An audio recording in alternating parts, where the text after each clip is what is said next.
Mga kahuan, panoorin ang video na ito upang alamin ang pinaka-latest na balita tungkol sa lagay ng panahon at bagyo. Update today.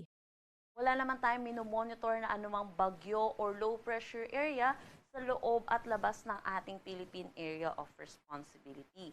Sa ngayon, ridge ng high pressure area ay nag-e-extend dito sa main northern Luzon.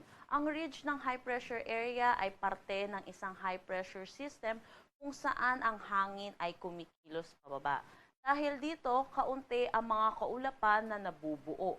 Kapag unti ang ating kaulapan, ay dito po tayo nakakaranas ng direktang sinag ng araw sa ating kalupaan. Kaya ito yung nagre-resulta ng mainit at maalinsangan na panahon para dito sa ating bansa. Para sa ating heat index kahapon, dito sa Metro Manila nakapagtala tayo ng 35 to 36 degrees Celsius. Pinakamainit po natin na itala ay dito sa may Birac, Sinop, Catanduanes, which is 47 degrees Celsius, at sumunod ang Dagupan City, Pangasinan at Mambusaw, Capiz with 42 degrees Celsius. So pinapaalalahanan po natin mga kababayan po natin, danger level na po itong naranasan po nila kahapon. Para ngayong araw sa ating forecast ng heat index, sa Metro Manila 34 to 35 degrees Celsius at gayon pa rin po, pinakamataas pa rin ang posible nating maitala ay dito pa rin sa may Birac, Catanduanes with 45 degrees Celsius.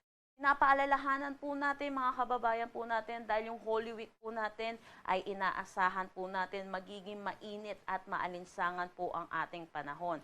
Para sa ating mga kababayan na may activities this Holy Week ay iwasan po natin lumabas ng tanghali hanggang hapon.